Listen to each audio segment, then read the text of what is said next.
Karena Nabi Adam alaihi salam itu adalah nenek moyangnya Nabi yang pertama, termasuk juga nenek moyang kita.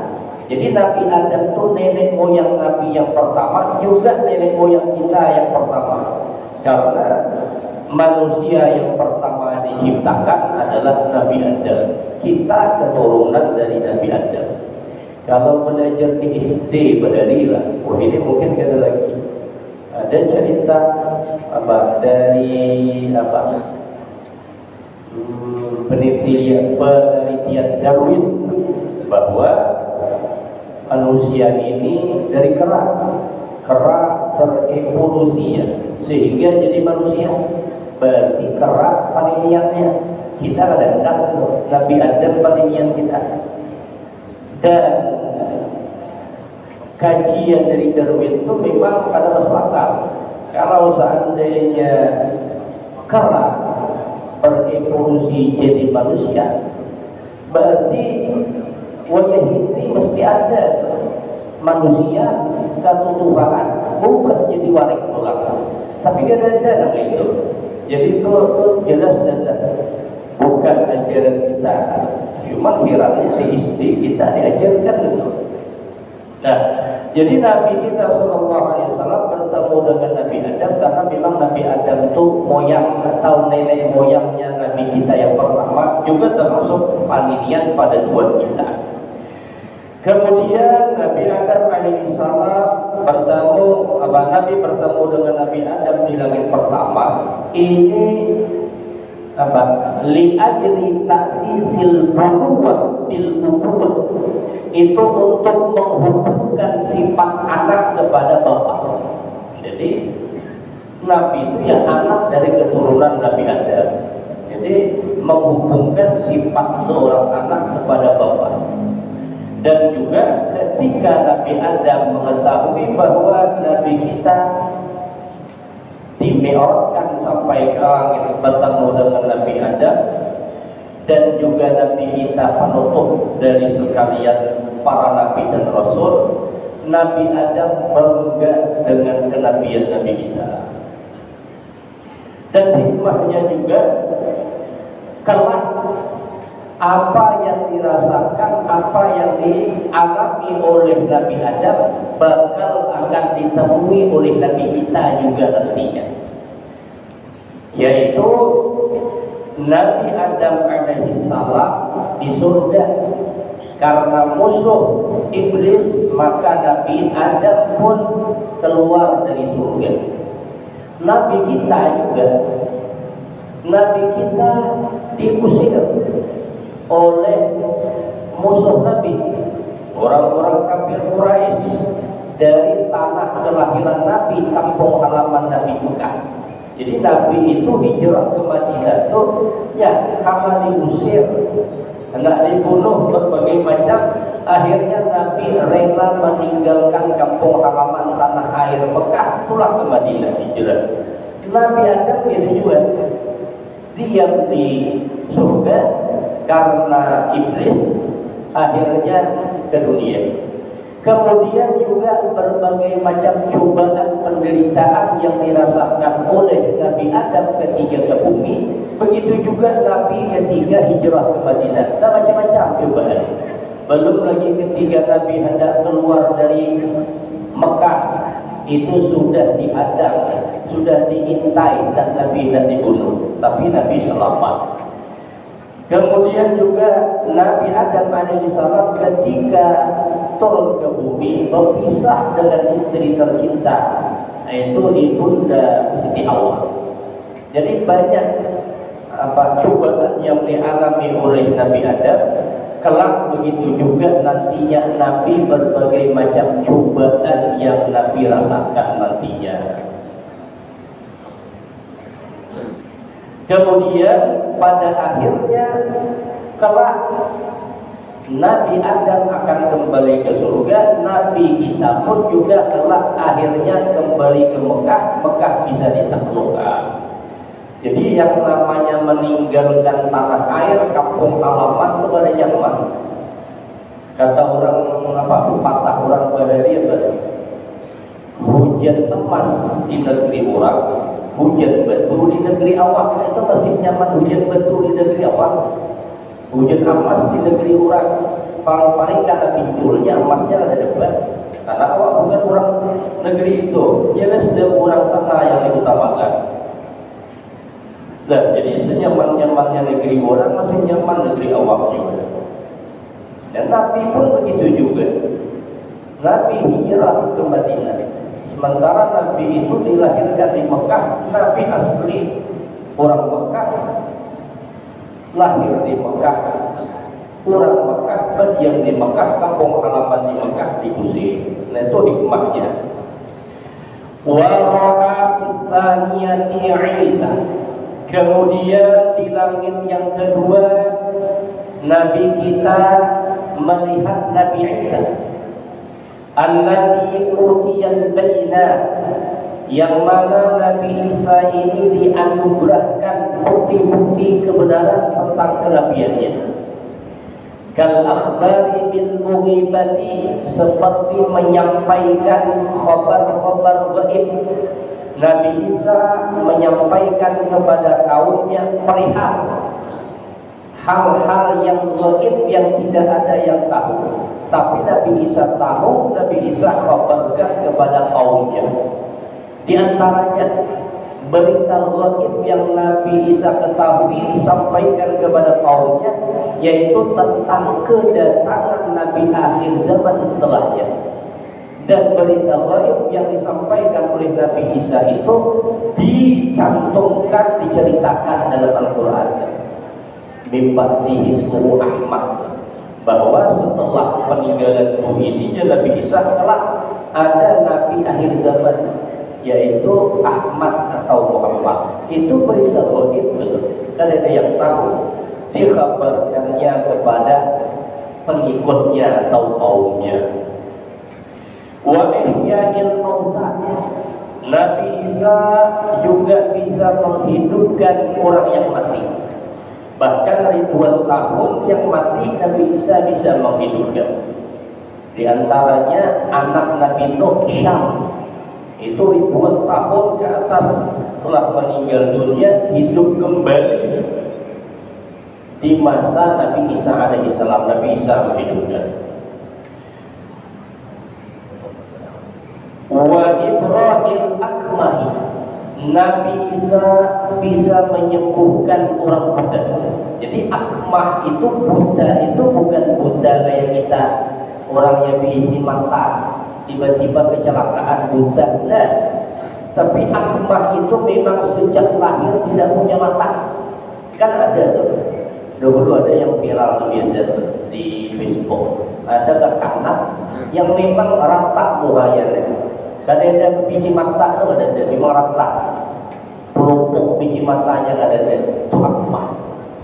Nabi Isa bisa menjadikan orang itu pun bisa melihat dengan izin Allah. Diambil Nabi Isa panah di kapal-kapal kayak biji mata, buatnya ke pelupak mata yang semulanya pelupak mata ada, tiba-tiba terbelah buatinya tanah, kemudian jadi biji mata bisa melihat. Apalagi orang yang diisi mata buta itu kan lebih mudah lagi. Yang ada pematranya bisa pematra melihat. Nah, itu Nabi Isa alaihissalam. Wal abras, Nabi Isa juga bisa menyembuhkan penyakit kusta. Wa huwa rabba'ah ay bainal tuli wal qasr.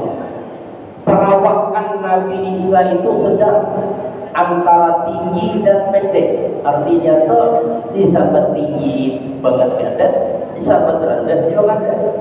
Kalau tinggi banget pancau jadinya, kalau rendah kan pendek banget tertil. Nabi Isa itu sedang, kada terlalu tinggi, tidak juga rendah. Rafa'ah sedang. Kasiru khairatil wajh, Nabi Isa itu banyak apa? Tai lalat di mukanya. Jadi Nabi Isa itu wajahnya tuh banyak tai lalat. Cuman tai lalat itu kadang-kadang nampak, apalagi menang sampai hijau itu pada tai lalat lagi tanda kelahiran. Tapi maksudnya titik banyak tai lalat. mukanya.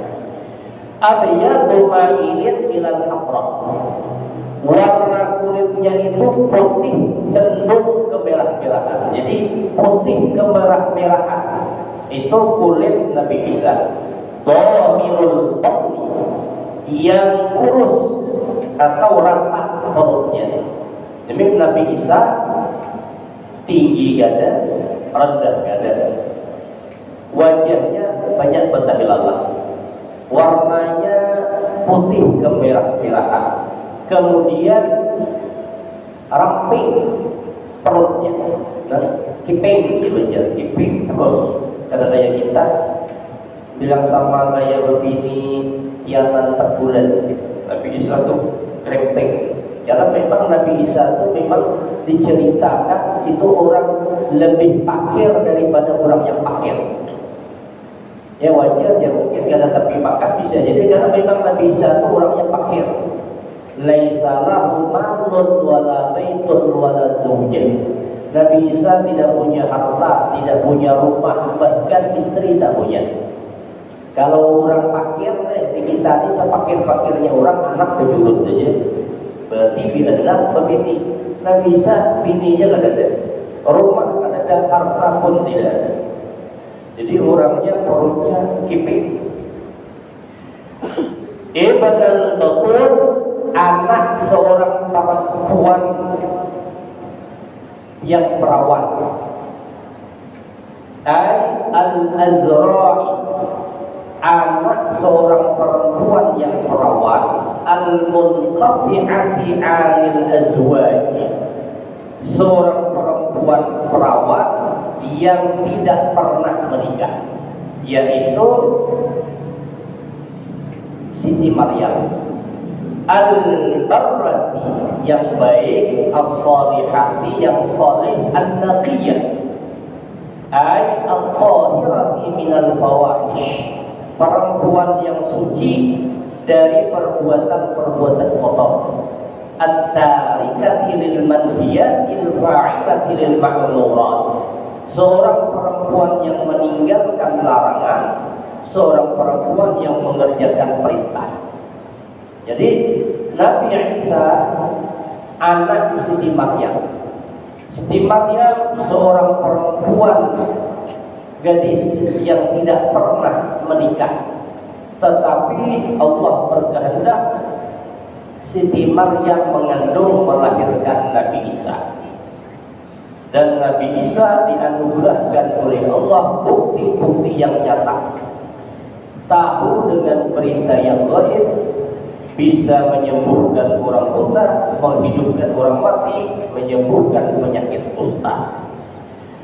Wa bana khalatihi ay Isa Yahya alladhi utiyal hukma, dan juga anak laki-laki dari bibinya Nabi Isa, yaitu Nabi Yahya yang dianugerahkan hukmah, ay an-nubuwata awil hikmata aw fahmat Allah. Nabi Yahya yang dianugerahkan juga menjadi seorang nabi, dianugerahkan kebijaksanaan, juga paham dengan kitab Taurat. Bihari sibahu ay sigarihi wa huwa ibnu salati sinin, paham dengan kitab Taurat ketika kecilnya. Dari semenjak kecilnya Nabi Isa paham dengan Taurat. Ketika itu ia sudah berumur 3 tahun. Jadi maksudnya Nabi SAW ketika dimi'rajkan di langit kedua, Nabi bertemu dengan Nabi Isa, juga anak bibi dari Nabi Isa, yaitu Nabi Yahya. Nabi Yahya juga dianugerahkan oleh Allah menjadi seorang nabi. Nabi Yahya itu paham kitab Taurat. Kitab Taurat itu kitab yang diturunkan oleh Allah kepada Nabi Musa. Jadi Taurat itu Nabi Yahya paham. Pahamnya dari semenjak kecil ketika berumur 3 tahun. Kalau kita zaman-zaman kita nih, sepintar-pintarnya anak, 5 atau 7 tahun dia hafal Al-Quran. Hafal aja, paham belum tentu. Kadang-kadang ada yang kadang bisa membaca tapi hafalnya Al-Quran, pahamnya belum. Nabi Yahya umur 3 tahun paham isi Taurat. Itu arahan pada cerdas lagi orang itu Nabi Yahya. Nah, Nabi kita SAW bertemu dengan Nabi Isa dan Nabi Yahya. Nabi Yahya itu anak bibi dari Nabi Isa alaihissalam. Wa qila lahu ibnul khalah. Ada pendapat yang mengatakan bahwa Nabi Yahya itu adalah anak dari bibi Nabi Isa. Li'anna Imran jaddu Isa. Karena sesungguhnya Imran, li'anna Imran jadda Isa li ummihi tazawwaja zawjatan ukhra ghaira Hannah wa ruziqa minha bintan tusamma Isha. Jadi ceritanya ada pendapat ulama mengatakan bahwa Imran ini kakek dari Nabi Isa. Kakek dari Nabi Isa dari pihak ibu. Imran itu menikah dengan perempuan selain Hannah. Dari pernikahan Imran dengan perempuan selain Hannah, lalu dianugerahkan anak bernama Isha. Fatazawwajaha Zakaria. Maka Nabi Zakaria pun menikahi Isha. Wa ruziqa minha Yahya. Maka dianugerahilah Nabi Yahya. Fa Yahya wa Isa ibna khalatin minal ab. Maka Nabi Isa dan Nabi Yahya itu adalah anak dari bibi, dari pihak bapak. Li'annahu, karena sesungguhnya idza kanat ummu Yahya Isha binta Imran bin Masa. Apabila ibu Yahya yaitu Isha bin Imran bin Masa, yalzamu an takuna ummu Isa Maryam binta Imran bin Masa. Maka mestilah ibunya Nabi Isa yang bernama Maryam bin Imran bin Masa. Li'annahuma ibna ukhtain minal ab. Karena keduanya itu adalah anak dari dua perempuan bersaudara dari sebapak. Jadi maksudnya begini, ada pendapat mengatakan bahwa Nabi Yahya dengan Nabi Isa ini sepupu dua kali. Jadi maksud sepupu dua kali, neneknya atau kakeknya Nabi Isa bernama Imran. Imran punya 2 istri, gitu kan? Imran punya 2 istri. Satu namanya Hannah, yang satunya tidak disebutkan namanya. Intinya Imran punya 2 istri, satu Hannah, satu perempuan yang tidak disebutkan namanya. Hannah punya anak Maryam. Perempuan istri yang kedua dari Imran punya anak namanya Isha namanya. Hannah punya anak lagi Maryam.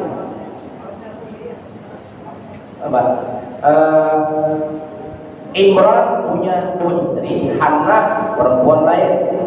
Kemudian Hannah punya anak Maryam.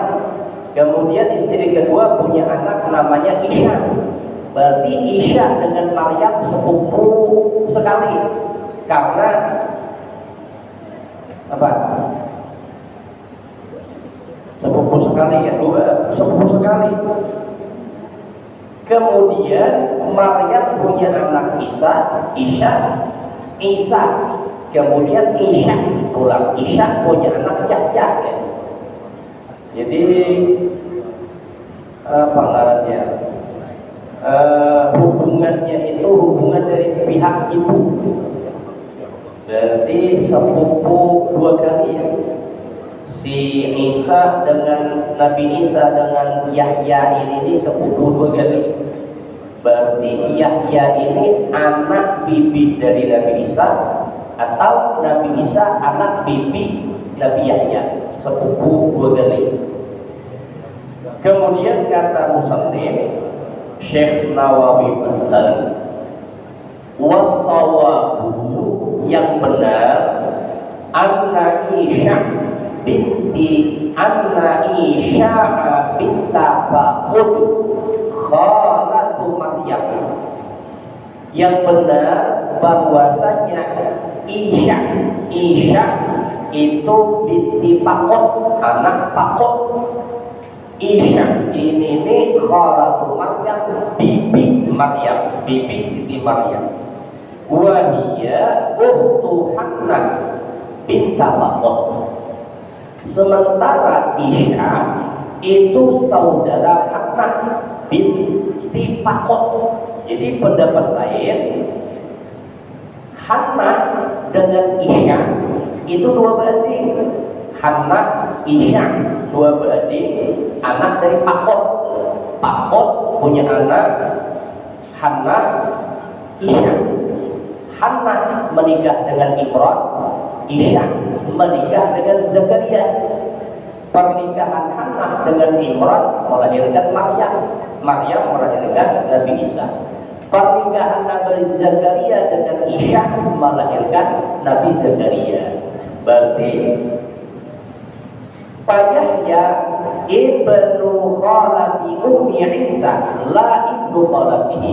Maka Yahya itu adalah anak laki-laki dari bibi ibunya Nabi Isa, bukan anak dari bibi Nabi Isa, tapi anak dari bibi ibunya Nabi Isa. Wa Isa ibnu binti khalati Yahya, sedangkan Nabi Isa itu anak perempuan Nabi Isa, anak laki-laki dari perempuan anak bibinya Nabi Isa, la ibnu khalatihi, bukan anak dari bibinya Yahya. Jadi kalau menurut Syekh Nawawi Banten, yang bujur itu Faqud punya anak kedua, Hannah dan Isya. Hannah menikah dengan Imran, Isya menikah dengan Nabi Zakaria. Pernikahan Hannah dengan Imran punya anak Maryam. Dari Maryam baru Nabi Isa. Kalau Isya menikah dengan Nabi Zakaria punya anak Yahya. Jadi kalau pendapat yang benar bahwasanya Nabi Isa itu kemanakan sepupu dari Nabi Yahya. Jadi secara nasab tinggi pangkat Nabi Yahya daripada Nabi Isa. Kalau pendapat yang di atas tadi sama pangkat, sepupu dua kali itu sama. Kalau pendapat yang jujur, yang benar kata Imam Nawawi Banten bahwasanya Nabi Isa itu adalah anak bibinya Nabi Yahya. Berarti Nabi Yahya dengan Nabi Isa secara nasab tinggi pangkat Nabi Isa. Nabi Yahya secara pangkat nasab tinggi pangkat Nabi Yahya, karena Nabi Yahya sepupu sekali dengan Maryam. Cuma dalam umur Tuhan Nabi Isa dengan Nabi Yahya 6 bulan Tuhannya, karena pernikahan Nabi Zakaria dengan Isya itu tidak punya anak. Setelah tua renta hanya beranak Yahya. Sementara Hannah punya anak Maryam, Maryam punya anak Nabi Isa. Wa utima Isa bin Zikri li'annahu mursalun ila Yahya. Dalam penyebutan Nabi SAW ketika Mi'raj bertemu Nabi Isa dan Nabi Yahya. Jadi disambat dahulu Isa dan Yahya, bukan Yahya dan Isa, tapi Isa dan Yahya. Kenapa demikian? Karena Nabi Isa itu diutus juga kepada Nabi Yahya. Wa Yahya asannu minhu bisa bisittati ashhur. Karena Nabi Isa itu lebih muda umurnya dari Nabi Isa 6 bulan. Karena memang Nabi Zakaria itu sudah tua, baru punya anak. Artinya Nabi Yahya dengan Imran ini kan mirwai, karena bini dua tadi. Sementara Imran punya anak Maryam, pencucu ulang Nabi Isa. Sementara Nabi Yahya baru beranak. Jadi ketika Siti Maryam dah lahir, beranjak dewasa, yang tukang antari, tukang lihati ketika Siti Maryam berada di mihrab Nabi Zakaria. Nabi Zakaria ketika melihat Maryam itu disuguhkan makanan buah-buahan yang ada tidak pada musimnya. Takayun Nabi Zakaria. Ketika Nabi Zakaria melihat Maryam berarti kemanakan. Pas di kamar Maryam terjangan ada buah-buahan yang tidak pada musimnya. Kalau ibarat begini kayak inilah. Wah ini musim apa? Durian masih ada, rambutan tidak lagi. Ada musim rambutan, tapi yang dimakannya rambutan. Karena ada musim durian, yang dimakannya durian. Itu Siti Maryam makan buah-buahan yang tidak ada pada musimnya, gitu. Maka Nabi Zakaria melihat keajaiban itu, berdoalah agar supaya dianugerahkan anak. Sementara awak sudah tua renta, istri sudah tua renta, mandul pulang. Berdoa kepada Allah untuk diberi anak. Akhirnya dikabulkan, diberilah anak Yahya. Ketika dikabarkan oleh malaikat Jibril tentang ia akan punya anak bernama Yahya, Nabi Zakaria sangat percaya Allah. Kenapa? Karena awak sudah tua renta, istri sudah tua mandul pulang, tapi bisi anak. Padahal berdoanya minta anak dikabulkan, sangat percaya, artinya sangat menerima kondisi itu. Tapi begitulah kehendak Allah. Makanya Nabi Zakaria itu lambat akhirnya. Maka Nabi Isa itu sepupu Nabi Yahya, sepupu sekali dengan Maryam. Maryam punya anak Nabi Isa. Nabi Isa lebih tua 6 bulan dari Nabi Yahya. Secara nasab Nabi Yahya itu tinggi pangkatnya dari Nabi Isa. Wa kanat ummu Yahya taqulu li Maryam arlani fi batni yasjudu lilladhi fi batni ay sujudun tahiyyatin. Ujar Isya ketika mengandung Yahya, Isya berkatalah kepada keponakannya Maryam. Ketika itu Siti Maryam mengandung Nabi Isa. Ujar Isya, ibunya Nabi Yahya, wahai Maryam, sesungguhnya aku melihat janin yang ada di dalam perutku sujud kepada janin yang ada di perutku. Jadi sujud penghormatan. Jadi Nabi Isa ketika dalam perut Maryam, Nabi Yahya dalam perut ibunya Isya, itu sudah komunikasi.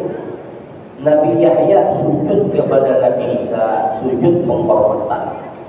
Wa qad qila inna Yahya wa huwa fi batni ummihi kana yatakallamu Isa wa yaruddu alaihi salam. Ada pendapat yang mengatakan pula bahwa Nabi Yahya ketika masih berada di dalam perut ibunya itu bercakap, berpandir dengan Nabi Isa dan juga menjawab salam dari Nabi Isa.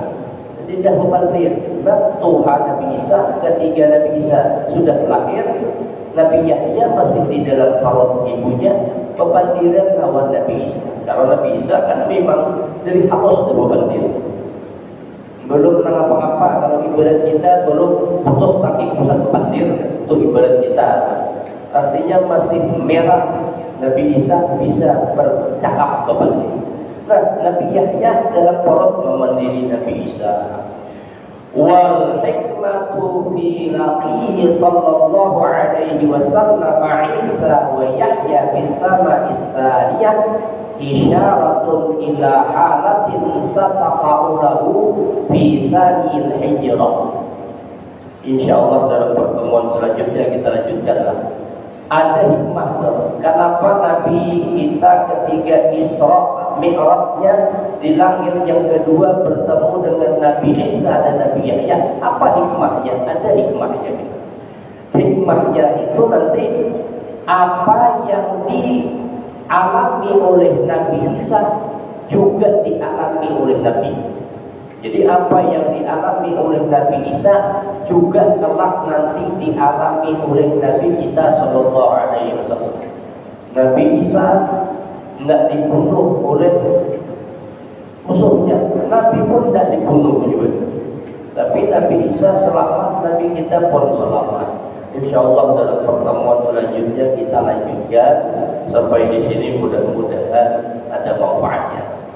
Ala hadhihi ya wa niyatin salatu ila hadratin Nabi al-Fatihah. A'udzu billahi minasyaitonir rajim. Bismillahirrahmanirrahim. Alhamdulillahi rabbil alamin arrahmanir rahim maliki yaumiddin. Iyyaka na'budu wa iyyaka nasta'in ihdinas siratal mustaqim. Shiratal ladzina an'amta 'alaihim ghairil maghdubi 'alaihim waladdallin. Bismillahirrahmanirrahim. Alhamdulillahi rabbil alamin wassalatu wassalamu ala asyrofil anbiya'i wal mursalin sayyidina wa maulana Muhammadin wa ala alihi wa ashabihi ajma'in. Allahumma anfa'na bima 'allamtana wa 'allimna bima yanfa'una wa zidna 'ilman nafi'an wa fahman wa hifdhan wa hidayatan wa tawfiqan. Allahumma akhrijna min dhulumatil wahmi wa akrimna bi nuril fahm. Allahumma faqihna fid din wa 'allimna at-ta'wil. Rabbana atina fid dunya hasanah wa fil akhirati hasanah wa qina 'adzaban nar. Wa sallallahu ala sayyidina Muhammad wa ala alihi wa sahbihi wasallam. Subhana rabbika rabbil izzati amma yasifun. Wassalamun ala al-mursalin walhamdulillahi rabbil alamin. Assalamualaikum warahmatullahi wabarakatuh.